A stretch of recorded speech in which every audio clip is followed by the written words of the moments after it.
আসসালামু আলাইকুম আরহামতুল্লাহি ওয়া বারাকাতুহু। ইন্নাল হামদালিল্লাহ ওয়াসসালাতু ওয়াসসালামু আলা রাসূলিল্লাহ, আম্মা বাদ। প্রিয় ভাই ও বোনেরা, আশা করি আপনারা সকলেই ভালো আছেন। আলহামদুলিল্লাহ, আল্লাহ সুবহানাহু তাআলার অশেষ মেহেরবানিতে আমি অনেক ভালো আছি।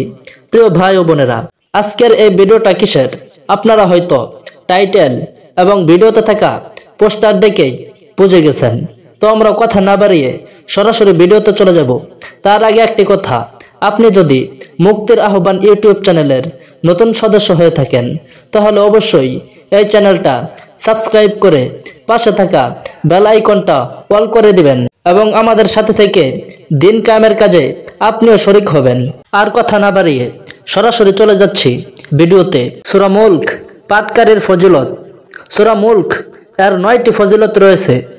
1 নম্বর, হযরত সাইয়্যিদুনা আবু হুরায়রা রাদিয়াল্লাহু তাআলা আনহু থেকে বর্ণিত, নবী করিম রউফুর রহিম সাল্লাল্লাহু আলাইহি ওয়াসাল্লাম ইরশাদ করেছেন, নিশ্চয় কুরআনে 30টি আয়াত সম্বলিত একটি সূরা আছে যেটা আপন পাঠকের জন্য সুপারিশ করতে থাকবে, এমনকি তাকে শেষ পর্যন্ত ক্ষমা করে দেওয়া হবে।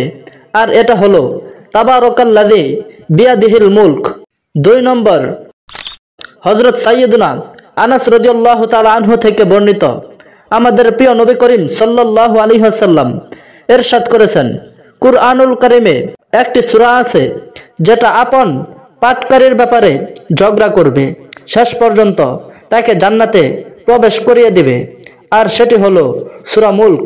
3 নম্বর, হযরত সাইয়্যিদুনা আব্দুল্লাহ বিন মাসউদ রাদিয়াল্লাহু তাআলা আনহু বলেন, যখন বান্দা কবরে যাবে তখন তার পায়ের দিক থেকে আযাব আসবে।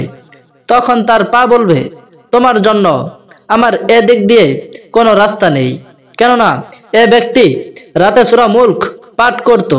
অতঃপর আযাব যখন বুক বা পেটের দিক দিয়ে আসবে তখন সে বুক বা পেট বলবে, তোমার জন্য আমার এ দিক দিয়ে কোনো রাস্তা নেই, কেননা এ ব্যক্তি রাতে সূরা মুলক পাঠ করত। অতঃপর তা আযাব তার মাথার দিক থেকে আসবে, তখন তার মাথা বলবে, তোমার জন্য আমার এদিক দিয়ে কোনো রাস্তা নেই, কেননা এ ব্যক্তি রাতে সূরা মুলক পাঠ করত। অতএব এই সূরা হলো বাধা প্রদানকারী, কবরের আযাব থেকে রক্ষা করে। তাওরাতে এর নাম হলো সূরা মুলক। যে ব্যক্তি রাতে এটা পাঠ করে নেয় বস্তুত সে অনেক বেশি এবং উত্তম কাজ করে থাকে। 4 নম্বর, হযরত সাইয়্যিদুনা ইবনে আব্বাস রাদিয়াল্লাহু তাআলা আনহু বলেন, একজন সাহাবী রাদিয়াল্লাহু তাআলা আনহু একটি কবরের উপর নিজ তাবু গাড়লেন, কিন্তু তিনি জানতেন না যে এখানে কবর আছে। পরে জানতে পারলেন যে সেখানে কোনো এক ব্যক্তির কবর আছে যিনি সূরা মুলক পড়ছেন, আর সে সম্পূর্ণ সূরা সমাপ্ত করলেন।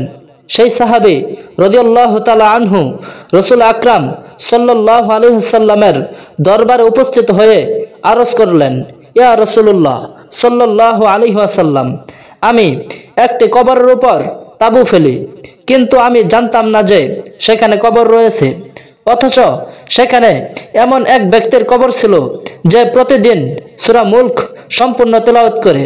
তখন রাসূলুল্লাহ সাল্লাল্লাহু আলাইহি ওয়াসাল্লাম ইরশাদ করলেন, এটা সূরা মুলক বাধা প্রদানকারী, এটা মুক্তিদাতা যেটা তাকে কবরের আযাব থেকে নিরাপদ রেখেছে। 5 নম্বর, প্রিয় নবী রাসূল আরবি সাল্লাল্লাহু আলাইহি ওয়াসাল্লাম ইরশাদ করেছেন, আমার আকাঙ্ক্ষা হলো তাবারাকাল্লাযী বিয়াদিহিল মুলক সকল মুমিনের অন্তরে মুখস্থ থাকুক। প্রিয় ভাই ও বোনেরা, সূরা মুলকের আজকে 5টি ফজিলত দেওয়া হলো। ইনশাআল্লাহ আগামী পর্বে বাকিগুলো দেওয়া হবে। সেই পর্যন্ত আপনারা সকলেই ভালো থাকবেন, সুস্থ থাকবেন। দেখা হবে কোনো এক ভিডিওতে। আল্লাহ সুবহানাহু তাআলা আমাদের সকলকেই বেশির থেকে বেশি প্রতি রাতে সূরা মুলক পাঠ করার জন্য তৌফিক দান করুক। আমিন সুম্মা আমিন। ওয়া আখিরু দাওয়ানা আনিল হামদুলিল্লাহি রাব্বিল আলামিন।